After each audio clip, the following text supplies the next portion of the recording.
What is going on, everybody? Jared back again, and obviously you know this already. This is the KeystoneCarry channel, my YouTube page. If you're not following me already on Instagram, make sure you do that. Pause the video. Right here's my Instagram handle. Check me out, follow me, stay up to date with my content. Guys, it's been 2 weeks. I know, 2 weeks since I posted a video, and I do apologize for that. I really have been trying to post weekly videos to YouTube, but my world is crazy. Owning a business takes an immense amount of time and effort, and I just simply didn't have enough time to get this video shot. However, I am excited to bring you this video where I'm going to be talking to you about this little red dot. Before I even get into this video, I feel like I can already hear everybody's eyes just rolling to the back of their heads like, oh, come on, another freaking red dot. Okay, I get it. I totally get it. There's so many red dots on the market. The options are endless, and the price ranges vary wildly.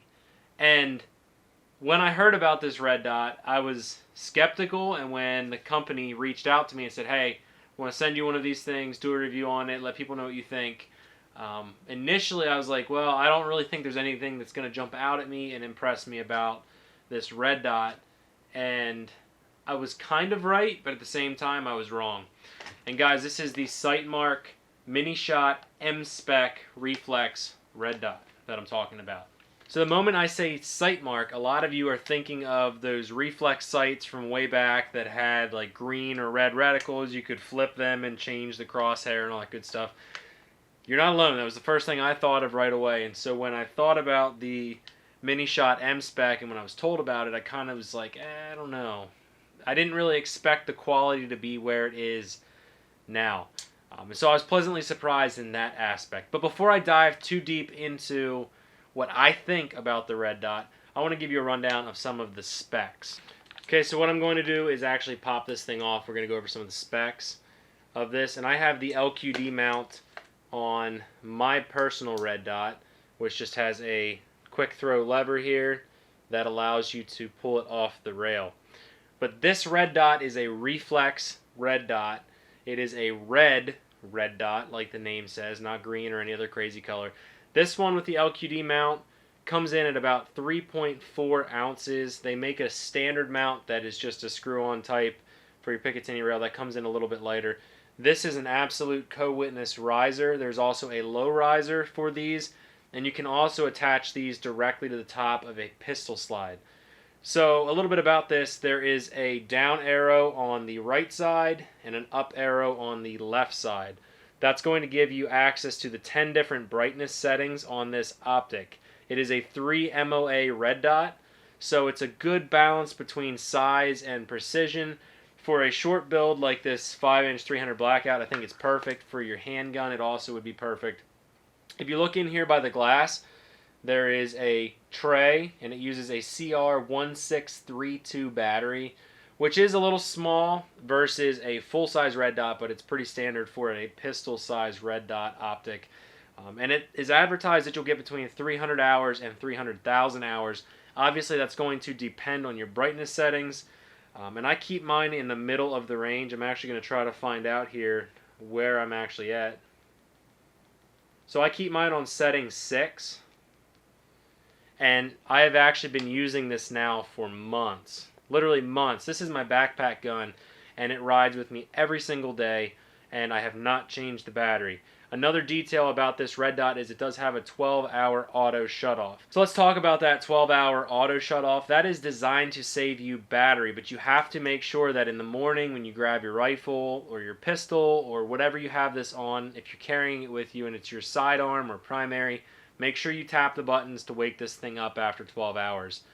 It's kind of a pain in the butt. I understand why it's there, but it's just a fact. It will turn off after 12 hours, and I don't believe that you can actually bypass that in any sort of way. The housing is 6061 aluminum, and one of the details that I really like about this red dot is it actually has a secondary shield around the glass. Not every red dot has this, but you can see a screw and another screw over here, 2 screws actually on each side, that fastens this shield around the glass, and it's going to add some extra protection. The riser also looks cool, as well as it is functional. And I do like the LQD mount. I believe that that adds a little bit of extra value to this red dot. Retail prices are coming in right around $200, and I believe that with the LQD mounts, they're around $250. So it's definitely not the cheapest of the cheap red dots. It's about middle of the price range. Definitely cheaper than going with an aim point. A little bit less expensive than some comparable Hollow Sun models. A little more expensive than Vortex. So it's kind of right in the middle of all of those as far as price is concerned. When you get the optic, it comes in a little box that looks like this, which is pretty cool packaging. It's got a really nice, easy to see, easy to read user manual that looks like this. And then inside the box, it's pretty standard stuff. It comes with this little dust cover that you could put on the optic if you so desired. And then it also comes with the low riser. For certain applications, you might want to run a lower dot. Things that come to mind are like a lever action rifle or some shotguns. You would see an advantage with mounting the dot lower. And this one is again the LQD mount, and it is very simple. There's two screws that go through the body of the red dot and allow you to tighten down the optic to the base. Pretty straightforward stuff, nothing crazy there. Okay, we got through the specs, so this is the part where my opinion comes in, and you may or may not like it. Either way, I would love to know what you think about it. So I'm going to start out with things I really like about this red dot, and one of them is it's extremely light, and it's very little. And I really like that for my 5-inch 300 blackout. That really complements the tiny package, and this allows me to fit the firearm, my rifle, into a backpack much easier than running a full-size optic. The other thing that I like right out of the box is the fit and finish. They strayed away from what I typically would have considered a Sightmark product and offered a red dot that actually is extremely refined, especially considering the price point. And I know that it goes deeper than that, and some of you are still going to be wary of this optic. As I said, I was right at the beginning before I even got my hands on it. But another thing that I really like is it appears to be extremely durable. And the only test that I've really done with this is it's been riding in my backpack for months. And I beat the crap out of my stuff. I mean, you can see, I don't know if it'll show up in the camera, but on the side of my law folder and on the side of my buffer tube that shows the wear, there's dings and dents all over this rifle because of it being in my bag and constantly getting slammed into stuff. So what I've done is over the last couple months, I've just taken it to the range off and on, put it on paper, and made sure it held to 0. And it had no trouble doing that. Holds to 0 perfectly fine. There's no shift in the impact. I haven't noticed anything really weird at all with this optic. So that lends me to believe that for a normal person using these, you're not going to have any trouble with the durability of the optic. The next point that I really like about this is it comes with multiple riser options. Again, you have the absolute co-witness mount, and you also have the low riser. You can also mount this directly to a machined handgun slide. They do make other adapter plates for models like the Glock MOS, so check out their website. You're going to find all the details that you would need to find there. There's also more information in the manual, and they dive into that a little bit deeper. Another thing I really like about it is the packaging, and honestly, a lot of you might say, well, what does it matter? What does the packaging matter at all? And I can tell you from a business owner who ships our own products that we manufacture ourselves, there's nothing better than offering great packaging, seeing a customer's response to that, because the companies that really care about you as a person are going to want their product to be very presentable. So is it the end of the world if it just shows up in a box with some cardboard around it? No, not really, as long as the optic does what it's supposed to do. I could live with it. It wouldn't complete the full package for me unless they take the extra time to make sure that it's packaged in a way that looks professional, looks like it traveled safely. It's just one of those details that to me matters, to you may not. One of the first things that stood out to me right away was that secondary shield. And to me, that is so awesome. The reason I bring that up is because I actually have a Vortex Venom 3 MOA. And there's reasons why I like the Venom 3 MOA over the Mini Shot M-SPEC. But one area that I absolutely love the M-SPEC over my Venom is this secondary shield. And I can tell you that I have had this in the same backpack, same abuse, and there's no dents to the actual housing itself. And on my Venom, I've got a couple dents right around the glass. Nothing cracked, nothing broke. It still functions perfectly fine. But there is damage to the optic because I carry it in a backpack. The price point is another thing that I really liked about this. It's coming right into the $200 range, which I think is a sweet spot for an optic like this. So the price is not a 100% indicator of quality, but usually it does reflect in some sort of fashion. The other thing that I've been very impressed with this optic has been the battery life. It has lasted me the last couple months, and I don't see it dying anytime soon. Again, I keep it around setting 5 or 6 when I'm carrying it. So it definitely outperforms some of my other red dots that I have, and because of that, I definitely like this red dot. And I can also say that getting into the battery panel is very easy. They made the notches very large and pronounced, so it's easy to get in there with a screwdriver and to replace your battery when you need to. That covers my pros, and now we get into the fun part, the stuff that I don't like about this optic. And there are a couple key things that I think might hold some people back from buying. To me, I don't think that they mean that you should totally write off the optic, especially if you're on a really tight budget. Because at the end of the day, the way I look at this is the way I look at less expensive firearms. If you have a very tight budget and you have to choose between having an optic or not based on your budget, and this falls into that budget, I definitely wouldn't be reserved at all to get this optic. To me, that's better than running just iron sights in the dark or some other cheaper optic. I think this is a great compromise. The area that I see as the biggest problem is, for some reason, whenever there's a lot of light coming over the top of the optic, or you're shooting up a hill and the sun is over you, the diode actually reflects in the glass. And it can get distracting in the glass. And I took a couple videos on the range to show what I was looking at. And I couldn't really get a great picture with the camera. It was really difficult to try to showcase that.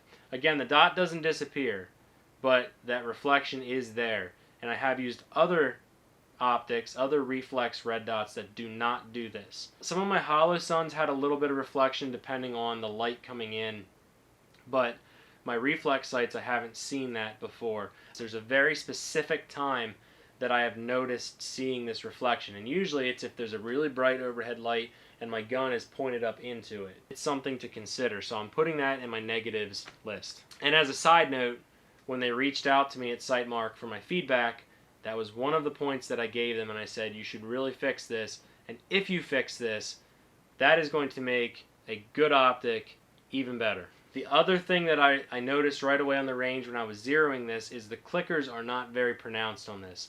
Some of my other optics and red dots, when you click, you hear it and you feel it. This, you can hear it and you can feel it, but it is very quiet and not very pronounced. So that's just another thing I'm throwing on the list. Again, you can tell when you're turning. It is marked. It has little notches and arrows and stuff. It's not difficult to do. I'm kind of nitpicking it, but I really like that pronounced click every time I turn a clicker so that I know that I'm on the right setting and there's no guessing, especially if there's wind or other noise going on in the range. It's just something that I've become accustomed to, and I was hoping to see on this dot, but I did not. So I'm putting that in the negative. The other thing I'm going to throw on the negative, which I would throw on for every one of these kinds of little reflex red dots, is I just don't really like CR1632 batteries. They're just very small, and they don't offer you as much battery life as the full-size ones that you'll find on larger red dots. Now, the space is at a premium, and I understand why they're using it, so that's not a bash on Sightmark or any kind of red dot that uses that. I just wish that we had a battery that lasted even longer in these little red dots. But, again, like I said, I've been impressed with the battery life so far, so we'll see how long I can go before this thing dies.